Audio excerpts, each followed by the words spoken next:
अपने दोस्तों के साथ, है ना, उन्हीं में रहना भी है, पसंद भी नहीं आ रहे हैं।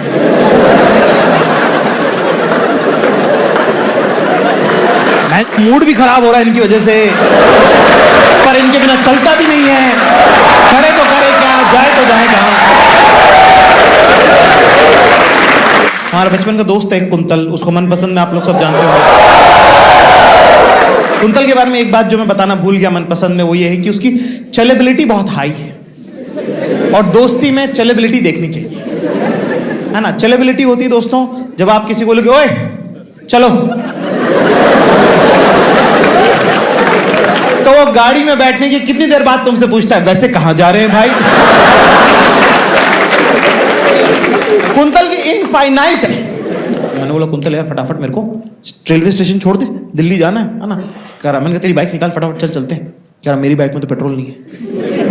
बोला तू मेरे घर आया है, तू जाता भी तो तेरा प्लान क्या था। कह रहा मुझे लगा यार तेरे पापा की बाइक में पाइप डाल के अपन। मैं कहा ये जॉब नहीं लगी ना तेरी वजह से नहीं लगी। कह रहा ऐसे मत बोल, ऐसे मत बोल। हम गए, रिक्शा रोका, एक रोका नहीं रुका, दूसरा रोका नहीं रुका, तीसरा रिक्शा रुक गया। मैं तो उसके अंदर बैठ भी गया, कुंतल लेटा हुआ उसके सामने। रिक्शा वाला अपने रिक्शा से उतर के उसको उठा के लाया कि भैया मैं रुक गया हूं। वो इतने प्यार से बात कर, रिक्शा वाले सारे इनको पता नहीं है इनकी वजह से शहर सेफ नहीं है। गाली गलौज करा रिक्शा वाले साथ जबरदस्ती। मतलब उसने बिठा लिया, क्यों कर रहा है। कह रहा कब से चला रहा है तू रिक्शा, कब से चला रहा है तू रिक्शा। कह रहा सर 20 साल हो गए। कह रहा पैदा होते ही चलाने लगा था क्या। 48-50 साल का आदमी, उसकी आई बैग्स घुटनों तक आ रहे हैं उसके। Life has happened to him. कह रहा उम्र कितनी तेरी। कह रहा आपको कितनी लगती है। कह रहा यही को 22-23। वो कह रहा है सर आप यकीन नहीं मानोगे 48 साल का आदमी हूं मैं। हरामी मुकर गया यहाँ पे। कह रहा क्या बात कर रहे, आपकी त्वचा से तो आपकी उम्र का पता ही नहीं चलता। कुंतल ने रिक्शा वाले से स्किन केयर रूटीन पूछ ली, वो बताने भी लगा। कह रहा यही सीजन के फ्रूट्स खाने चाहिए,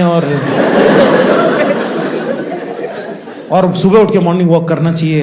कुंतल उसमें भी डिसएग्री कर रहा है कि सर सुबह नहीं उठ पा रहे, कुछ और बताइए। वो कह रहा नहीं वो तो मस्त है, सुबह तो उठना ही है चाहे जो हो जाए। फिर मेरी और कुंतल की एक थ्योरी है कि लड़कों से लड़के इमोशनलेस होते हैं। उनसे कितनी भी गंभीर बात कर लो आप, वो एकदम फ्लैट टोन में बता देंगे तुमको, ठीक है, कि परिवार जो है पूरा वैष्णो देवी गया था और एक हादसे में खाई में बस गिर गई और 70 लोग थे पूरे परिवार के, सभी मर गए, पर क्या करें जीवन है आगे बढ़ना पड़ता है। इसी आदमी से पूछो 9th क्लास की रिया याद है, नाच उठेगा। कह रहे रिया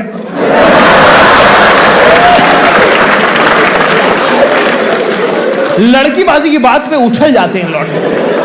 खैर लड़कियां तो बहुत लाइन मारती होंगी, आप बता नहीं रहे हो, बता नहीं रहे। वो उसका कुछ हुआ ही नहीं बेचारा, नहीं ऐसा कुछ नहीं हुआ सका। बताओ बताओ, इतना प्रेशर बना दी कि उसने कहानी सुनाना चालू कर दी हमको, और एकदम ताजा बनती हुई कहानी है, तो आप इसमें ऐड भी कर सकते हो।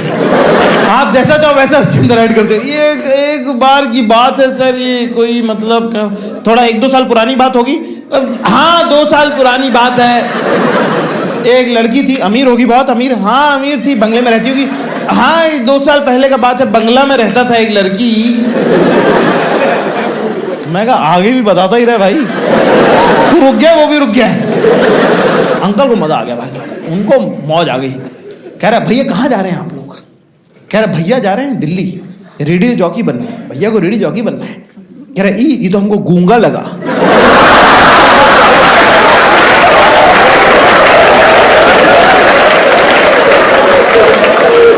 तो इसको जबान मैंने दी, इसको बोलना मैंने सिखाया साला। कह रहा भैया जीवन में लोगों से बात नहीं करते, रेडियो पे क्या बात कीजिएगा। ये यार ये सब मत बोलो भैया आप। कह रहा दिल्ली जा रहे हैं। मैंने कहा हाँ जी। कह रहा इंदौर निजामुद्दीन इंटरसिटी एक्सप्रेस। कह रहा हाँ। कह रहा टिकट तो नहीं कराए होंगे। मैं कहा ऑफ कोर्स नहीं कराए हैं, लास्ट मिनट फोन आया। कह रहा लग ही रहा था आपकी शकल से प्लानिंग नहीं करते होंगे। मैं कहा तो करना क्या है भाई साहब वो बता दीजिए। कह रहा जनरल का टिकट खरीद के, जनरल कंपार्टमेंट का टिकट खरीद के 7 नंबर का स्लीपर का डब्बा में बैठ जाइएगा। मैं कहा वो तो गलत क्लास हो गया ना, जनरल अलग होता है, स्लीपर अलग होता है। कह रहा सर 150 रुपये का पेनल्टी कटेगा, उधर जनरल में बैठ के जाएंगे ना, मजदूर लोगों का स्मेल आएगा बॉडी से, है ना, 3 दिन में नहाएंगे, जाएगा नहीं।